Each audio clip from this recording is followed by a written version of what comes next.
प्रदीप गिरी 11th-12th academy इस channel में आपका बहुत बहुत स्वागत है। आज हम मैथमेटिकल लॉजिक का वन शॉट वीडियो देखने वाले हैं दोस्तों। पूरा का पूरा पार्ट वन शॉट में कंप्लीट करेंगे, जिससे कम टाइम में आप अपने यूनिट टेस्ट या तो आप अपने फाइनल एग्जाम किसी का भी अगर आप प्रिपरेशन कर रहे हो तो ये वीडियो आपको हेल्प करेगा। और वैसे तो मैंने हर एक सम वाइज भी वीडियो बना के अपलोड किया है। अगर आप चाहते हो और भी अच्छे तरीके से कंप्लीट करना तो आप मेरे रैंकर बैच में जुड़ सकते हो, जहां पे मैंने PYQ सॉल्यूशन भी प्रोवाइड किया है, अलग से एक PDF दिया है जिसमें आप PYQs भी सॉल्व कर सकते हो जो एग्जाम में पूछे गए, जो मोस्ट इंपॉर्टेंट PYQs है। मतलब हर चीजें वहां पे मिल जाएगी। बट यहाँ पे मैं ट्राई कर रहा हूँ कि आपको बहुत अच्छे तरीके से बताऊं। तो देखो, एक सबसे पहला चीज आता है कि सर पूरा का पूरा कॉन्सेप्ट। तो देखो, सबसे पहला पार्ट आता है स्टेटमेंट। स्टेटमेंट हम किसको बोल सकते हैं दोस्तों? तो 4 टाइप के सेंटेंस होते हैं। अब जैसे कोई भी ऐसा सेंटेंस आया जिसके अंदर क्वेश्चन मार्क आता है, आपको पता है ये इंट्रोगेटिव है। कोई भी ऐसा सेंटेंस है जो एक्सक्लेमेटरी मार्क आता है तो इसको हम क्या बोलते हैं दोस्तों? Exclamatory sentence. और अगर कोई भी ऐसा क्वेश्चन है दोस्तों जहां पे ऑर्डर दिया जाता है, जहां पे रिक्वेस्ट किया जाता है, उसको हम इंपरेटिव सेंटेंस बोलते हैं। अगर ये तीनों सेंटेंस आए तो ये तीनों सेंटेंस को हम स्टेटमेंट नहीं बोलते दोस्तों। तो हम स्टेटमेंट किसको बोलते हैं दोस्तों? जो असर्टिव होता है, जिसको हम डिक्लेरेटिव बोलते हैं। अब आप बोलोगे सर ये क्या इतना टेक्निकल टर्म बोल रहे हो, सीधा सिंपल एग्जांपल बताओ। तो दोस्तों ऐसा सेंटेंस जिसमें हम या तो ट्रू बता पाते हैं या तो फॉल्स बता पाते हैं। जैसे अगर मैं बोलूं Mumbai is the capital of Maharashtra, तो आप बोलोगे हाँ सर ये तो आपने सही बोला, तो यहाँ पे आपने ट्रू बता पाए। तो जहां पे आप ट्रू और फॉल्स बता पाओगे उसे ही हम क्या बोलेंगे दोस्तों? स्टेटमेंट। अगर मैं बोलूंगा कम हियर में आप क्या मुझे ट्रू और फॉल्स बताओगे? बोलोगे सर कम हियर, इसमें क्या ट्रू और फॉल्स बताओ। मैं बोलूंगा व्हाट इज योर नेम, तो आप बोलोगे सर इसमें क्या ब्रिंग 1 ग्लास ऑफ वाटर, इसके अंदर आप बोलोगे सर मैं क्या ट्रू और फॉल्स बताओ। बट अगर मैं बोलूंगा Delhi is the capital of Maharashtra, तो आप बोलोगे सर दिल्ली महाराष्ट्र का कैपिटल तो नहीं है, आप गलत बोल रहे हो सर। तो आप जहां पे सही और गलत बता पा रहे हो दोस्तों, उसको हम क्या बोलेंगे? स्टेटमेंट। यस, क्लियर हो गया। पेपर के लिए इतना ज्यादा इंपॉर्टेंट नहीं है, बस आपको नॉलेज वाइज पता होना चाहिए। ये चार्ट बहुत ज्यादा इंपॉर्टेंट है आपके पेपर के लिए। अगर आप यहाँ पे देखोगे तो दोस्तों आपको हर एक सिंबल पता होना चाहिए। जैसे अगर मैं बात करूं नॉट का सिंबल, तो आपको ये पता है निगेशन। और का सिंबल, जिंदगी में और दे दो भाई, और दे दो। सबका पेट भरता नहीं है और जिंदगी में हमेशा चलते ही रहता है। एंड मतलब दोस्तों ये एंड वाला सिंबल है। इफ देन मतलब दोस्तों ये इफ देन का सिंबल है। इफ एंड ओनली इफ मतलब डबल एरो। तो ये आपको सिंबल्स याद होनी चाहिए, बस उसके बाद कुछ नहीं। एक बार अगर आप खुद प्रैक्टिस करो, सर ये याद हो गया, ये और का है, ये एंड का है, ये सिंगल एरो मतलब इफ देन, डबल एरो मतलब इफ एंड ओनली इफ, और निगेशन। अब ये होने, देखो दोस्तों ये वन शॉट वीडियो है, इसलिए मुझे पूरा अच्छे से फास्ट और बहुत ही अच्छे तरीके से सभी चीजें बतानी है। एक सेकेंड, एक कॉल आ रहा है। तो दोस्तों यहाँ पे अगर मैं एंड का टेबल देखूं, एंड का, तो देखो आपको ये पता है कि एंड के टेबल में हम किस तरह से चीजें याद रखेंगे। तो यार लगातार कॉल आ रहा है।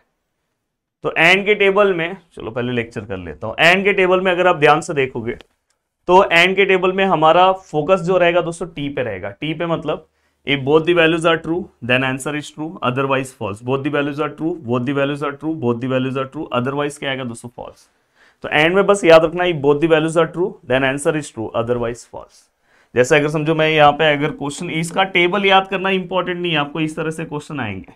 तो अगर समझो यहाँ पे एंड लिखा है तो आप किस तरह याद रखोगे, किस तरह सॉल्व करोगे? यहाँ पे एंड है, both the values are true, दोनों क्या ट्रू है, अदरवाइज क्या आएगा? फॉल्स। तो इसका आंसर क्या आएगा दोस्तों? फॉल्स। अब यहाँ पे अगर आप देखोगे और के अंदर अगर मैं जाता हूं तो और के अंदर हमारा फोकस क्या होना चाहिए? और के अंदर अगर आप ध्यान से देखोगे तो cameraman focus please point F पे। If both the values are false, देखो एफ लिखा है ना, false, then answer is false, otherwise true. दोनों फॉल्स है, नहीं है, दोनों फॉल्स है, नहीं है, दोनों फॉल्स है, नहीं है, दोनों फॉल्स है, यस फॉल्स है, answer is false, otherwise true. अब यहां पे अगर मैं जाऊं निगेशन में, जस्ट उल्टा अपोजिट, ट्रू का फॉल्स, फॉल्स का ट्रू। अब यहां पे अगर मैं जाऊं इफ देन में, इफ देन में हम कैसे याद रखते हैं table? If first value true, second value false, then answer is false, otherwise true. और वेरी इंपॉर्टेंट मार्क भी किया हूं कि बहुत ज्यादा इंपॉर्टेंट है ये वाला part. First true second false, no, first true second false, yes answer is false, otherwise true, first true no, first true no. इसमें सीक्वेंस मायने रखता है, ऐसे मत याद रखना एक ट्रू एक फॉल्स, रॉन्ग हो जाएगा। First true second false then answer is false, otherwise true, first true second false then answer is false, otherwise true. अगर आपको ऐसा दिखाई दे तो आप लिख सकते हो फॉल्स, अदरवाइज ट्रू। अब यहाँ पे दोस्तों देखो ये वन शॉट वीडियो है, बार बार बता रहा हूं, इसलिए मुझे इसमें क्वेश्चन भी सॉल्व कराना, कॉन्सेप्ट भी कवर करना है, तो प्लीज अच्छे से ध्यान दो। मैं बोला हूं कि डबल एरो में, मैं इसको डबल एरो बोलता हूं, बाय कंडीशनल को डबल इंप्लीकेशन भी इसको हम बोलते हैं। इसमें मैं कैसे बोलता हूं, if both the values are same, if both the values are same then answer is true. Please ये चीज का ध्यान रखना, बहुत लोगों को क्या लगता है if both the values are true, no, both the values are same, दोनों वैल्यूज सेम है, आंसर इज ट्रू। दोनों वैल्यूज सेम है, ना ना ना ना ना, दोनों वैल्यूज सेम है, नो नो बिल्कुल नहीं, दोनों वैल्यूज सेम है, yes answer is true, otherwise false. Straightforward, सीधा सिंपल, आगे की ओर बढ़ रहा हूं। अब आगे की ओर देखो, ये सब चीजों में कुछ बताने की जरूरत नहीं है। टोटोलॉजी मतलब अगर लास्ट में सभी values T T T T T T आए तो उसको हम टोटोलॉजी बोलेंगे। ऑल द स्टेटमेंट या तो लास्ट में all the entries in the last column are tautology, या तो ट्रूथ या तो capital T, and therefore it is tautology. मतलब लास्ट कॉलम में अगर सब के सब values T T T T T T मिले तो समझ जाना कि अपना आंसर जो है टोटोलॉजी। अगर सबके सब फॉल्स मिले तो कॉन्ट्राडिक्शन है, सबके सब फॉल्स मिले तो कॉन्ट्राडिक्शन। ये सब एग्जाम में डेफिनेशन नहीं आने वाला है, बस आपको ये सम सॉल्व करते टाइम पता होना चाहिए। कॉन्टिंजेंसी मतलब मिक्सअप, जैसे अगर समझो जहां पे राइस है नूडल्स है दोनों है, मतलब टोटोलॉजी भी है, मतलब टोटोलॉजी बोल रहा हूं, ट्रू भी है फॉल्स भी है, तो उसको हम क्या लेंगे कॉन्टिंजेंसी। तो इसलिए बोलते हैं कि जो ना तो टोटोलॉजी है ना तो कॉन्ट्राडिक्शन, मतलब पूरी तरह से ट्रू भी नहीं है, मतलब पूरी तरह से टोटोलॉजी भी नहीं है, पूरी तरह से कॉन्ट्राडिक्शन भी नहीं है, तो उसको हम क्या बोलेंगे दोस्तों कॉन्टिंजेंसी। आप अपने लैंग्वेज में समझने के लिए ऐसे याद रखो, जो मिक्सअप रहेगा इसमें ट्रू फॉल्स दोनों रहेंगे, तो ये कॉन्टिंजेंसी। अब ये होने के बाद दोस्तों यहाँ पे अगर मैं बताऊँ इक्विवेलेंट स्टेटमेंट आपको आएगा। कभी कभार सम में ऐसा भी आ सकता है कि आपको ऐसा एक सिंबल दिया हो और बोला हो कि प्रूफ दैट, मतलब ये वाले पार्ट का आंसर और ये वाले पार्ट का आंसर मैच होना चाहिए। अगर समझो इसका आंसर टी एफ आया तो इसका भी आंसर सेम टी एफ ही आना चाहिए। ऐसा नहीं कि दो टी दो एफ मैच होना चाहिए, ऐसा नहीं, जो सीक्वेंस में इसका आंसर आया उसी सीक्वेंस में इसका आंसर आएगा, तो ये क्या है दोस्तों इक्विवेलेंट है। अगर नहीं आया तो इक्विवेलेंट नहीं है। जैसे अगर समझो ऐसा हो गया टी एफ टी टी, अब यहाँ पे देखो एफ टी टी टी, अगर आप देखोगे तो इसमें 3t इसमें 3t, पर ये इक्विवेलेंट नहीं होगा क्योंकि ये दोनों मिसमैच हो गए। यहाँ पे देखो दोनों मिसमैच है, ये ऐसे सामने सामने आपको देखना है कि दोनों मैच होने चाहिए। अब यहाँ पे मैं अगर आगे की ओर आऊँ, वेरी इंपॉर्टेंट पार्ट यहाँ पे मैंने मेंशन भी किया है, आपके यूनिट टेस्ट के लिए भी बहुत ज़्यादा इंपॉर्टेंट है, फाइनल एग्जाम के लिए भी इंपॉर्टेंट है, बोर्ड के लिए भी इंपॉर्टेंट है। कन्वर्स मतलब जस्ट ये कंडीशनल स्टेटमेंट है, इसका उल्टा कर दो। जैसे यहाँ पे P इंप्लाइज Q है तो इसका उल्टा क्या आएगा Q इंप्लाइज P, इसको हम कन्वर्स बोलेंगे। बहुत सिंपल है। इनवर्स मतलब दोस्तों ये दोनों में निगेशन ले लो, मतलब जो हमारा क्वेश्चन है उसमें नॉट ले लो, निगेशन मतलब क्वेश्चन में नॉट ले लो। और कॉन्ट्रा पॉजिटिव मतलब देखो कन्वर्स इनवर्स, कॉन्ट्रा पॉजिटिव मतलब इसी का जस्ट उल्टा ले लो, इनवर्स का उल्टा ले लो। देखो यहाँ पे निगेशन Q पहले आ जाएगा, देखो यहाँ पे होगा निगेशन Q पहले आ गया फिर निगेशन P, तो ये आपको पता होना चाहिए कन्वर्स इनवर्स कॉन्ट्रा पॉजिटिव, इससे रिलेटेड भी क्वेश्चंस आते हैं। एंड दोस्तों देखो डॉलिटी, डॉल फॉर्म मतलब क्या होगा, जहां पे एंड होगा और हो जाएगा, जहां पे और है एंड हो जाएगा। टी है, टी मतलब टोटोलॉजी, तो सी मतलब कॉन्ट्राडिक्शन हो जाएगा, जहां कॉन्ट्राडिक्शन है वहां पे टोटोलॉजी हो जाएगा। एंड दोस्तों इसके बाद वेरी इंपॉर्टेंट, ये आपको पता होना चाहिए, इवन सीईटी के लिए भी ये इंपॉर्टेंट है, तो ये वाले पार्ट से सीईटी में बहुत क्वेश्चन पूछे जाते हैं, तो ये आपको पता होना चाहिए। जिसमें से ये दो पार्ट समझना बहुत सिंपल है, कुछ अलग से सोचने की जरूरत नहीं है। कभी भी अगर आपको ऐसा निगेशन दिया हो और यहाँ पे P एंड Q लिखा हो तो बहुत सिंपल है, निगेशन दोनों को दो, एंड का और हो जाएगा। अगर यहाँ पे और है तो और का एंड हो जाएगा। जैसे देखो यहाँ पे निगेशन लिया, ये एंड का और हो गया, यहाँ पे भी निगेशन लिखा, मतलब कुछ सोचने की जरूरत नहीं है। जैसे यहाँ पे एंड है और हो गया, और है एंड हो गया, तो ये दोनों बहुत सिंपल सा है, इसको हम डिमॉर्गन्स लॉ बोलते हैं, प्लीज याद रखना। अब ये दोनों सर कैसे होगा, तो ये दोनों वाला पार्ट अगर आपको कन्वर्ट करना है तो ये आपको याद रखना होगा। तो मैं हमेशा बोलता हूं ये देखो ये P implies Q, P and negation Q, ये आपको पता होना चाहिए। देखो इसका निगेशन आपको ये पता होना चाहिए। और दोस्तों अगर समझो इसका निगेशन आप निकाल रहे हो, इसका अगर आप निगेशन निकाल रहे हो तो अलग से कुछ याद करने की जरूरत नहीं है। ये देखो यहाँ पे जो यहाँ पे लिखा है P एंड निगेशन Q, यही है, यहाँ पे जस्ट उल्टा और बीच में और, तो आप एक बार फिर से प्रैक्टिस करोगे तो आपको समझ में आएगा। कहीं पे अगर समझो ऑल लिखा है तो वहां पे चेंज होके क्या हो जाएगा दोस्तों, सम। कहीं पे अगर सम लिखा है तो वहां पे चेंज होके क्या हो जाएगा दोस्तों, ऑल। तो इस तरह से ये पूरा का पूरा पार्ट है। अब देखो दोस्तों, क्वांटिफायर भी आपके स्टेटमेंट का पार्ट है। क्वांटिफायर में बस दो चीज लिखो कि अगर समझो कहीं पे ये आया, ये वाला सिंबल आया, इसको हम फॉर ऑल बोलते हैं। ये वाला सिंबल आया तो इसको हम देयर एग्जिस्ट बोलते हैं। अब जैसे यहाँ पे कोई कंडीशन दिया है तो फॉर ऑल में ये जितने भी वैल्यूज है सबके सब सेटिस्फाई होनी चाहिए। बस अभी के लिए आप इतना समझो। और देयर एग्जिस्ट में अगर कहीं पे देयर एग्जिस्ट आया तो कोई भी एक वैल्यू भी सेटिस्फाई होगा तो भी चलेगा। जैसे यहाँ पे देखो क्या लिखा है, there exist X belongs to A X plus one which is equal to, मतलब यहाँ पे एक्स का कोई भी इसमें से एक वैल्यू रखो, अगर उसको प्लस करने पे आंसर 2 आ गया, कोई भी एक आया तो भी चलेगा, तो भी ये ट्रू हो जाएगा। पर यहीं पे अगर फॉर ऑल लिखा होता तो सबके सब होने चाहिए। जैसे इसमें से अगर मैं कोई भी एक रखूं तो 1 रखूं, 1 + 1 2 हो गया, बाकी का नहीं होगा तो भी चलेगा, मतलब स्टेटमेंट ट्रू है क्योंकि देयर एग्जिस्ट है। कोई एक भी रहेगा तो भी अपनी जिंदगी अच्छी है। फॉर ऑल है, फॉर ऑल मतलब सबके सब होने चाहिए। सबके सब मतलब 1 + 1 2 हो गया, 2 + 1 3 हो गया, नहीं मैच हो रहा है, आगे चेक करने की जरूरत नहीं है। डायरेक्ट स्टेटमेंट क्या हो गया दोस्तों, फॉर फॉल्स, क्योंकि यहाँ पे क्या लिखा है, फॉर ऑल, मतलब सबके सब होने चाहिए। अब यहाँ पे देखो, मैं बार बार बोल रहा हूं कि अगर आप ये लेक्चर देख रहे हो इसका मतलब है कि आपने पूरा का पूरा पार्ट कंप्लीट कर दिया है और आप इसको रिवीजन के लिए वन शॉट वीडियो देख रहे हो। तो प्लीज अच्छे से देखो थोड़ा, तो आपको सम सॉल्व करने आएगा। अब देखो यहाँ पे मैं हमेशा बोलता हूँ अपने स्टूडेंट को कि आपको इतना लॉ याद करने की जरूरत नहीं है। और मेरे बहुत सारे ऐसे प्यारे स्टूडेंट हैं जो लॉ को स्किप करते हैं, पर जो मुझसे पढ़ते हैं वो कभी लॉ स्किप नहीं करते, क्योंकि अगर आप लॉ स्किप कर रहे हो तो 1.4 1.5 दोनों प्रैक्टिस सेट आपका उड़ जाएगा। प्लीज लॉ को समझने की कोशिश करना, मैं आपको याद करवाता हूँ। देखो सबसे पहले आपको कॉम्यूटेटिव लॉ मतलब हमेशा याद रखना, प्लेस चेंजिंग। कहीं पे भी अगर समझो ऐसा है और मैंने Q को पहले लिख दिया फिर P को लिखा तो इसका मतलब कॉम्यूटेटिव लॉ। तो मैं हमेशा बोलता हूँ आप याद मत रखो, प्लेस चेंज होगा उसको समझ जाओ, कॉम्यूटेटिव लॉ। एसोसिएटिव लॉ मतलब जहां पे भी मैं ब्रैकेट लूंगा वहां पे एसोसिएटिव लॉ आएगा।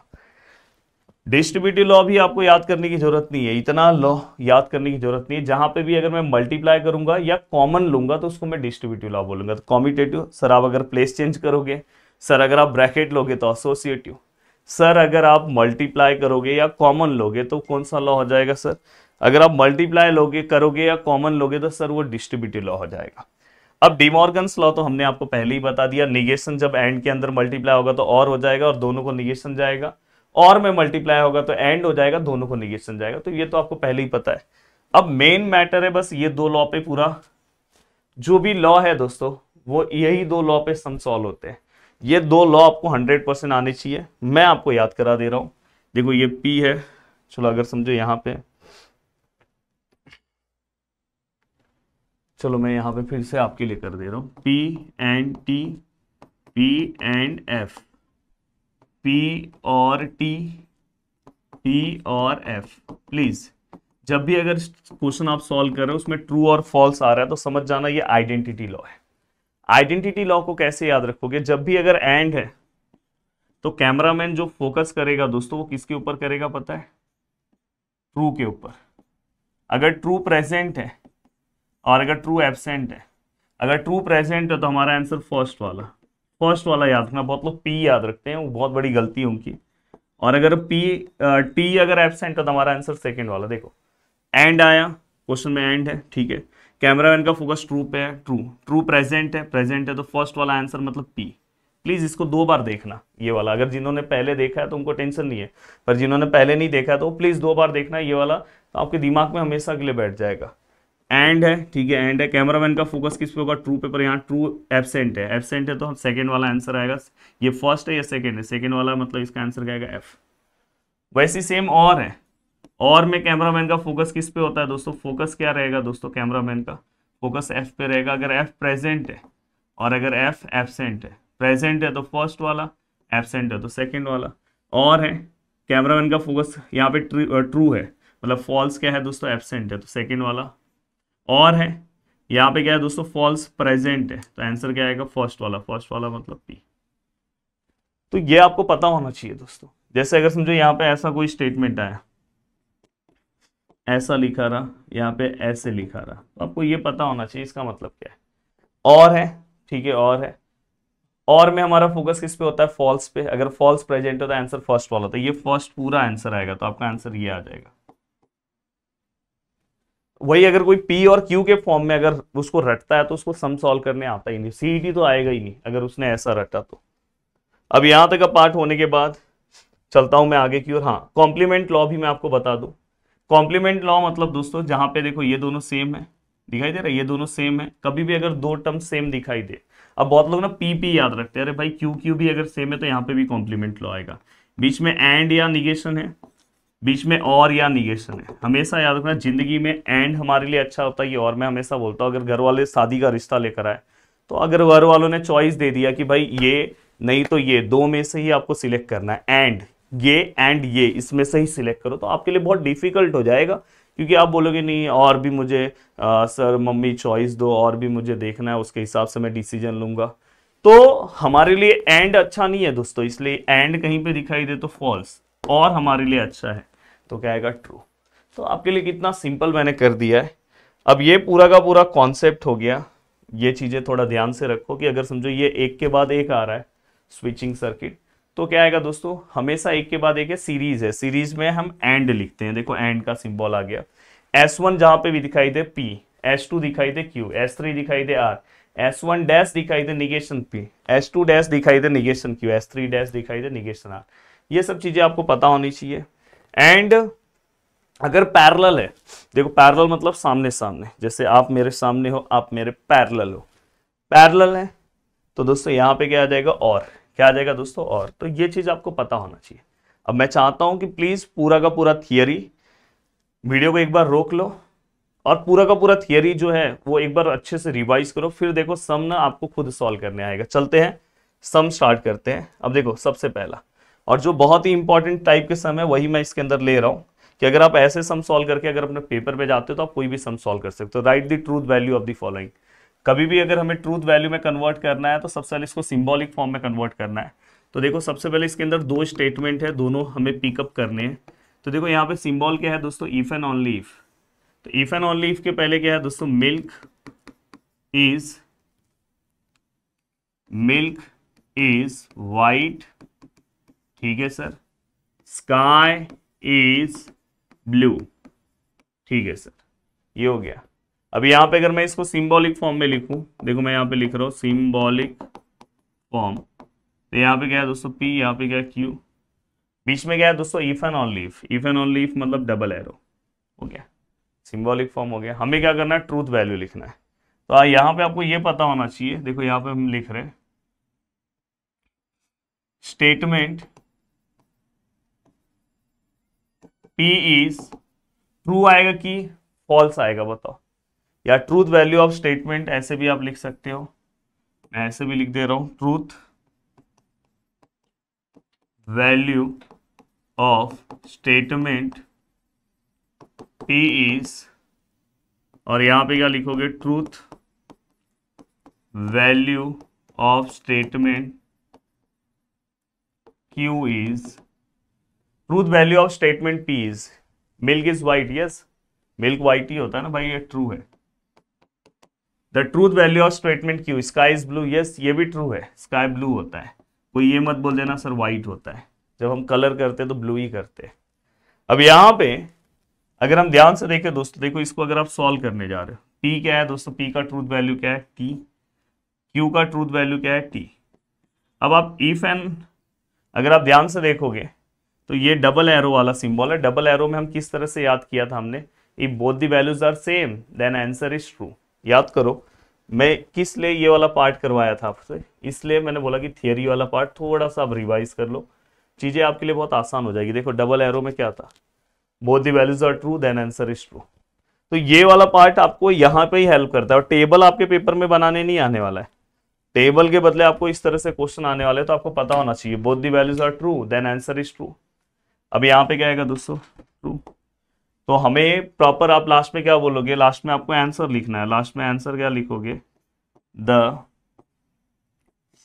Truth value of given statement is capital T। तो ये पूरा का पूरा आंसर अगर आप ऐसे लिखोगे तो 2 मार्क्स आपको मिल जाएंगे। तो ऐसे क्वेश्चंस आपको आ सकते हैं। अब चलो दोस्तों देखो नेक्स्ट, इस टाइप में आपको क्वेश्चन आ सकते हैं। देखो यहाँ पे, examine whether the following statement is tautology, contradiction and contingency. तो ये एक बहुत फेमस क्वेश्चन है, जिस तरह के क्वेश्चन आपको एग्जाम में पूछे ही जाते हैं। अब यहाँ पे दोस्तों सबसे पहले मैं देखो सेकेंड वाला सॉल्व कर दे रहा हूँ, फर्स्ट वाला आप ट्राई करना।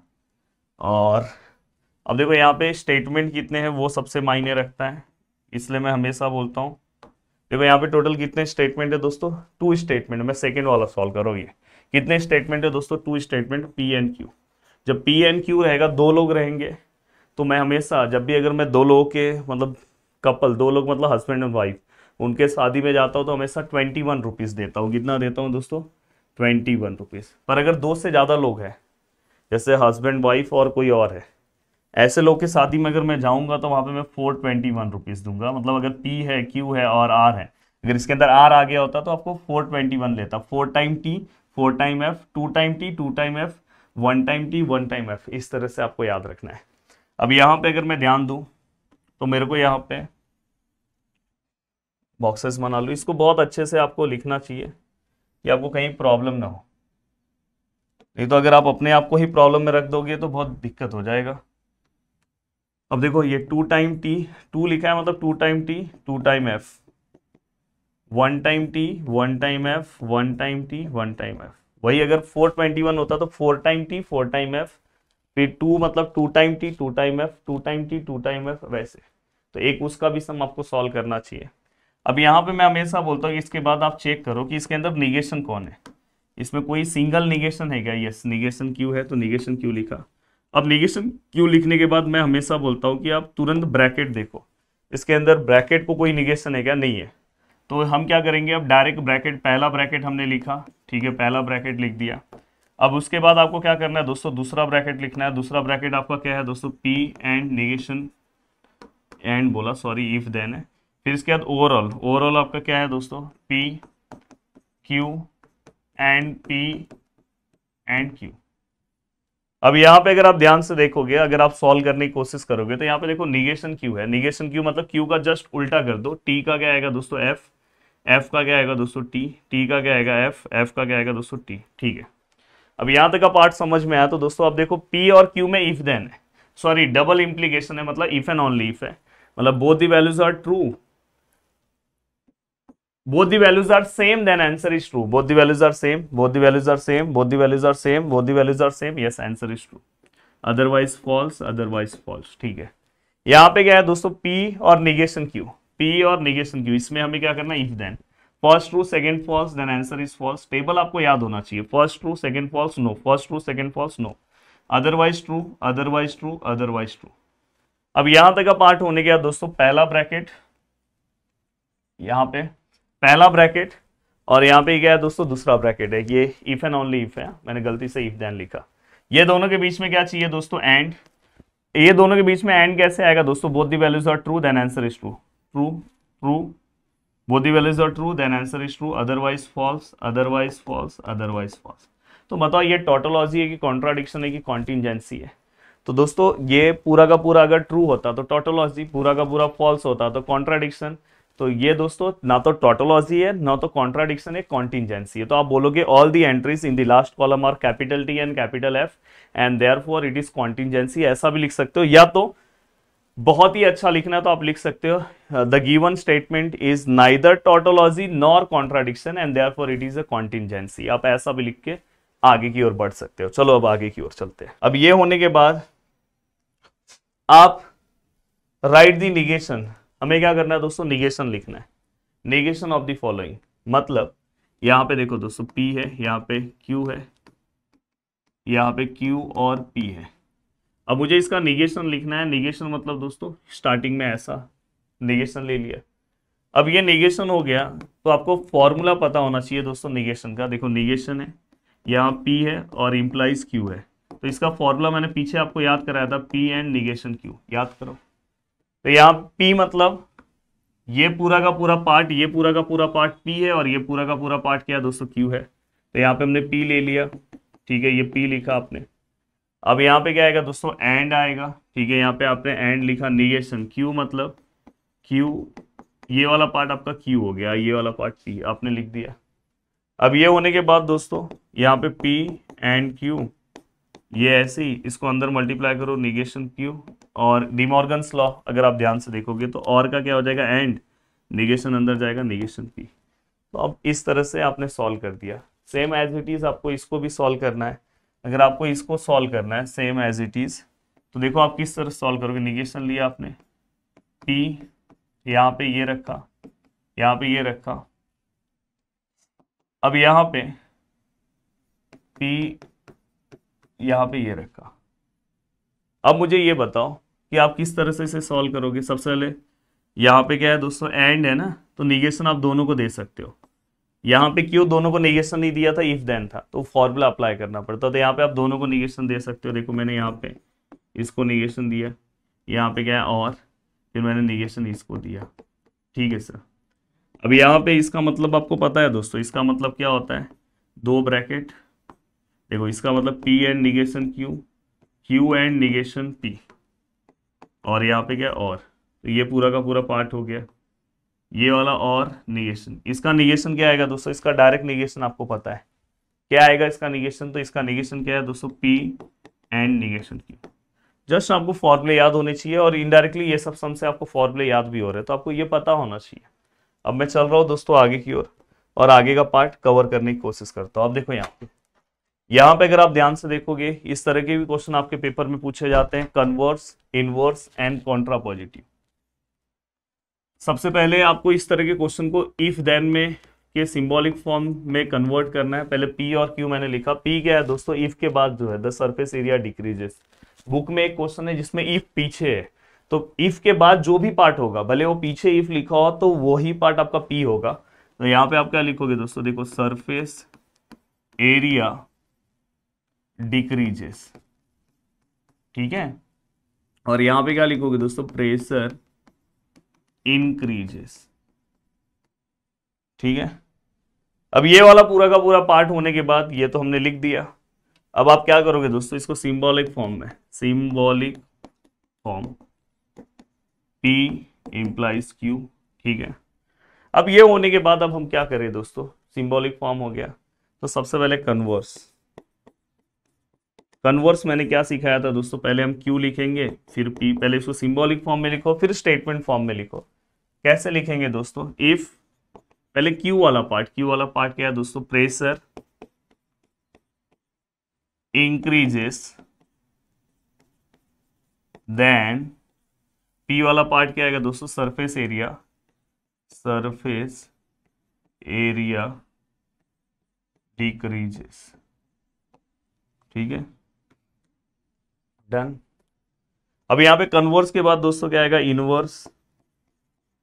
इनवर्स मतलब negation P implies negation Q। मतलब आपको ये जो पार्ट है दोस्तों, जैसे negation P implies negation Q, मतलब आपको ये जो पार्ट है P को उसके अंदर नॉट लगा के लिखना है, और Q वाले में भी नॉट लगा के लिखना है। मतलब आप किस तरह से लिखोगे, इफ, यहाँ पे क्या लिखोगे, सरफेस एरिया, सरफेस एरिया। अब देखो यहाँ पे बहुत सारे लोग लिखेंगे नॉट डिक्रीज, तो भी चलेगा, कोई दिक्कत नहीं, इसका मतलब नॉट होता है। पर दोस्तों एक ग्रामर का रूल होता है, अगर ये देखो यहाँ पे अगर आप देखोगे डिक्रीजेस लिखा है, तो हमेशा उसके पहले हम ये यहाँ पे अगर आप ध्यान से देखोगे तो यहाँ पे एस हटा के हम वहां पे क्या कर देंगे दोस्तों, हम वहां पे डज नॉट ले लेंगे, नॉट के बदले हम डज नॉट लेते हैं। तो यहाँ पे, पर वैसे अगर आपने नॉट लिखा तो भी चलेगा, मैथ के अंदर ग्रामर इंपॉर्टेंट नहीं है। If surface area does not decrease, then Q वाले में अब आएगा, Q वाले में नॉट आएगा, प्रेशर। तो यहां पे क्या लिखोगे दोस्तों, प्रेशर डज नॉट इंक्रीज। अब देखो जब मैं इंक्रीजेस लिखा उसको मैंने इंक्रीज कर दिया क्योंकि यहाँ पे मैंने डज ले लिया आगे, तो ये ग्रामर के अकॉर्डिंग है। वैसे आप डायरेक्ट नॉट लिखोगे तो भी चलेगा।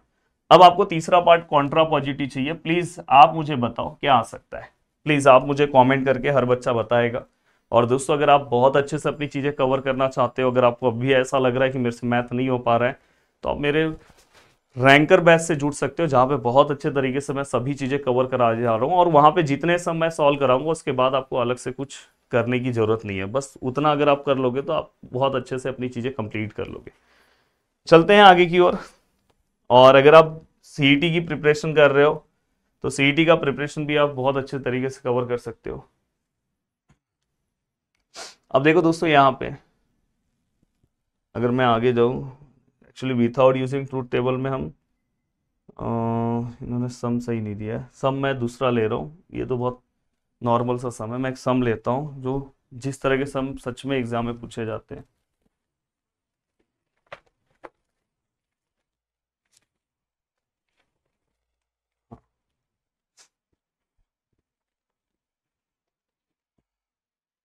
देखो सम मैं यहाँ पे ले रहा हूँ विथआउट यूजिंग ट्रूथ टेबल में, ये वाला मतलब ये पूरा चले गया।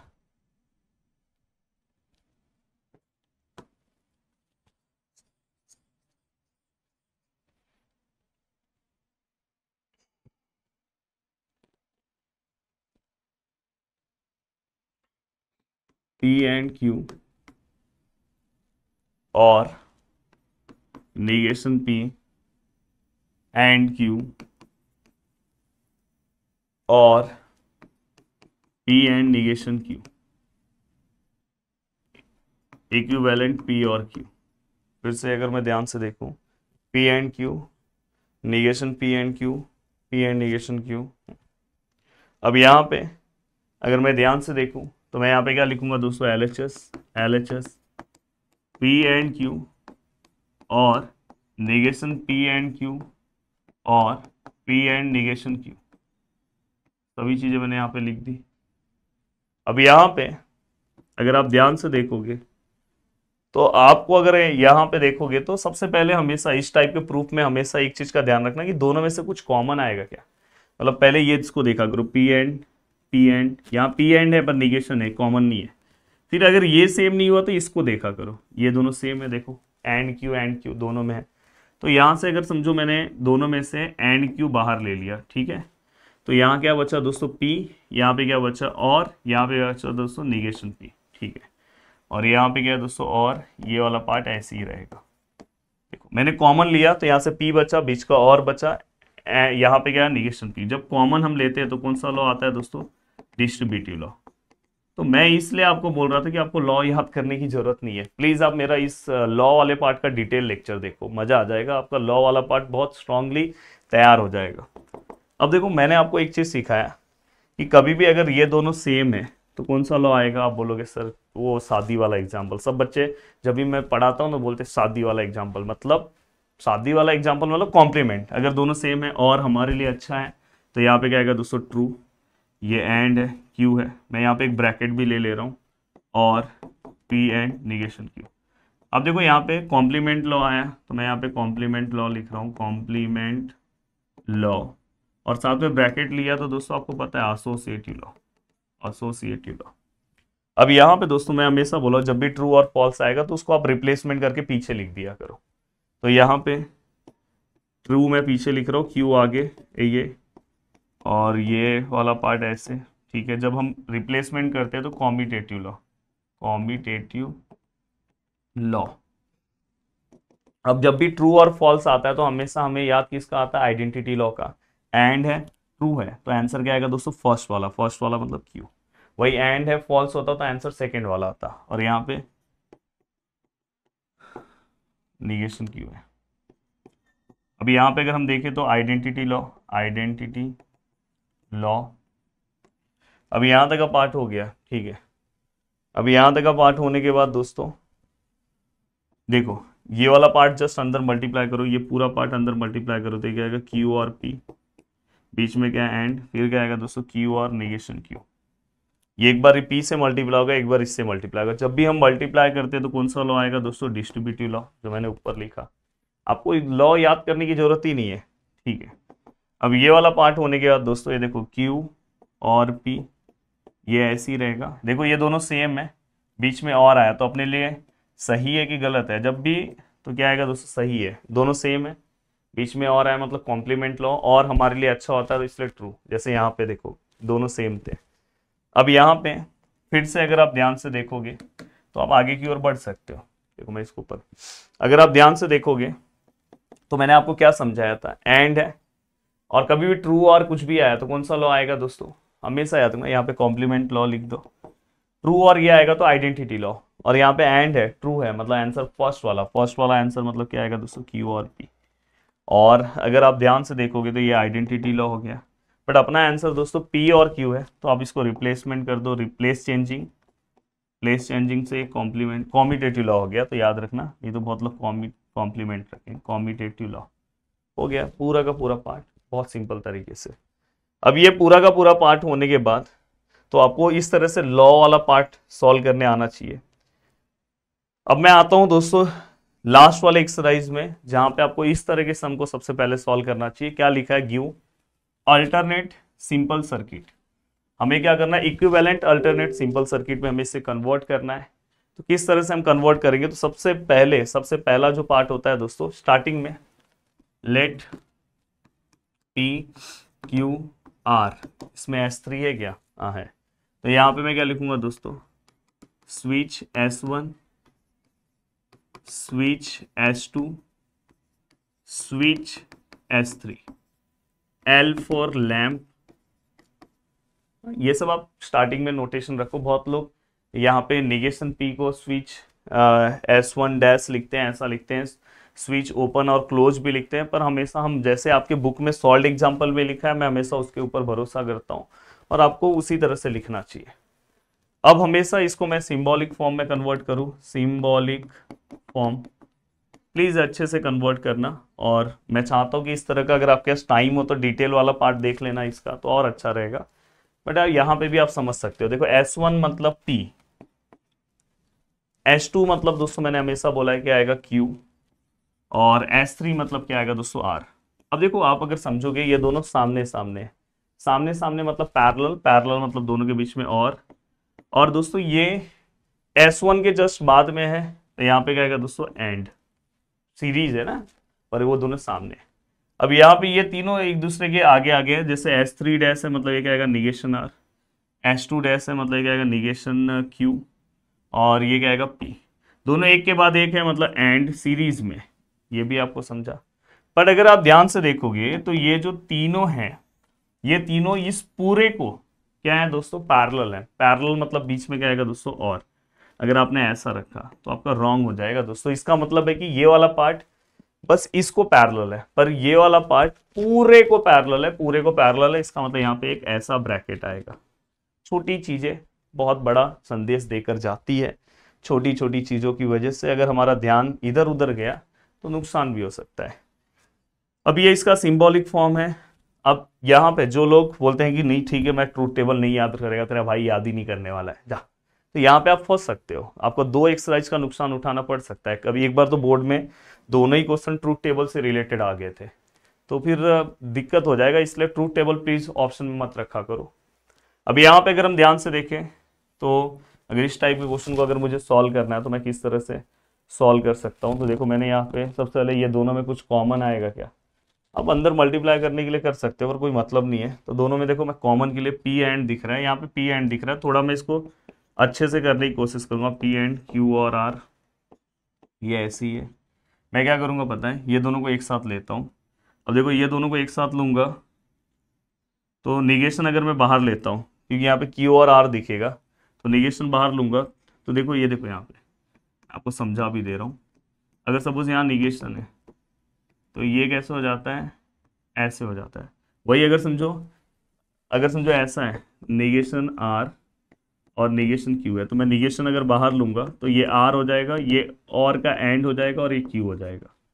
तो देखो यहाँ पे ये है, तो ये देखो ये वाला पार्ट यहाँ दिख रहा है, ये इसमें कन्वर्ट हो जाएगा, तो ऐसा आर एंड क्यू, और ये आपका एज इट इज है।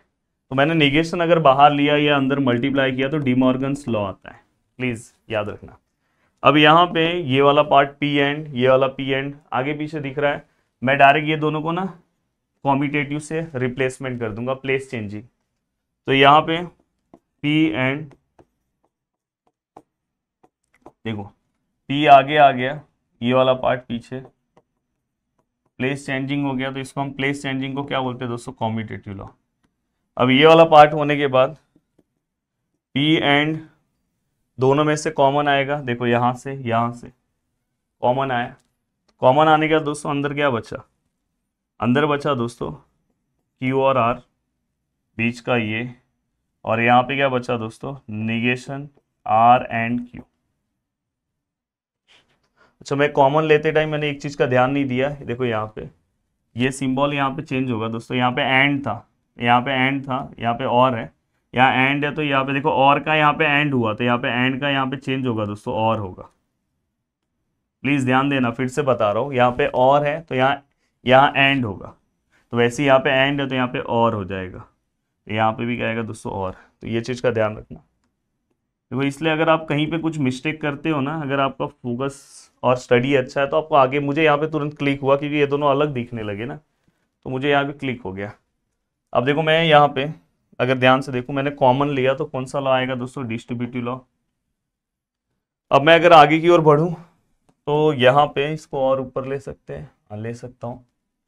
अब यहाँ पे अगर हम ध्यान से देखें तो देखो ये P एंड है, Q और R है, देखो ये दोनों का प्लेस फिर से चेंज होगा क्योंकि Q और R है, तो इसको भी अपने को Q और R बनाना है, तो Q पहले लिख दो, R बाद में लिख दो। कौन सा लॉ आएगा दोस्तों, कॉम्यूटेटिव लॉ। अब दोस्तों अगर आप ध्यान से देखोगे तो ये देखो ये पूरा पार्ट, ये वाला पार्ट सेम है, सेम बीच में और निगेशन है, सेम याद करो शादी वाला एग्जांपल कॉम्प्लीमेंट लॉ का, ये कॉम्यूटेटिव है, हाँ प्लीज याद रखना, ये कौन सा है, कॉम्यूटेटिव। तो शादी वाला एग्जांपल में अगर और आ गया तो हमारी जिंदगी के लिए अच्छा है, जिंदगी के लिए अच्छा है दोस्तों, मतलब यहाँ पे आंसर क्या आ सकता है, अच्छा है मतलब क्या आएगा, ट्रू। और दोस्तों आपको पता है कि एंड है ट्रू है, तो आंसर यहाँ पे कॉम्प्लीमेंट लॉ लिख दो, एंड है ट्रू है तो आंसर फर्स्ट वाला आता है, मतलब पी। और ऐसे जो एग्जांपल्स है वो कौन से लॉ के हैं दोस्तों, आइडेंटिटी लॉ के। अब आपको इतना डेंजर सर्किट आपने इतना सिंपल कन्वर्ट किया, अब आप इसको सिंपल सर्किट आप यहाँ पे दिखा सकते हो, सिंपल सर्किट। अब एक ही स्विच है, P मतलब एक ही स्विच है, तो यहाँ पे एक स्विच दिखा दो, P मतलब दोस्तों यहाँ पे S1, यहाँ पे सप्लाई दे दो, ये ध्यान रखना सप्लाई, यहाँ पे देखो थोड़ा बड़ा यहाँ छोटा लेना तो करंट ऐसे पास होगा, और यहाँ पे लैंप ले लो, और ये फाइनली ये पार्ट हो गया। तो वीडियो को देखने के लिए दिल से थैंक यू सो मच दोस्तों, मिलते हैं नेक्स्ट वीडियो में। पूरा का पूरा पार्ट हमने कंप्लीट कर दिया, उम्मीद कर रहा हूँ कि आपको बहुत पसंद आएगा। अब आपको नेक्स्ट कौन से टॉपिक पे ऐसा सेम वीडियो चाहिए आप मुझे बता सकते हो, और प्लीज़ याद से आप चैनल को सब्सक्राइब कर लेना, अपने दोस्तों तक चीज़ों को शेयर करना। अगर आपको ऐसा लगे कि नहीं मुझे और अच्छे तरीके से पढ़ना है तो आप मेरे रैंकर बैच से भी अगर पॉसिबल हो तो आप जुड़ सकते हो, अदरवाइज आप यूट्यूब से भी मेरे साथ पढ़ सकते हो। जय हिंद।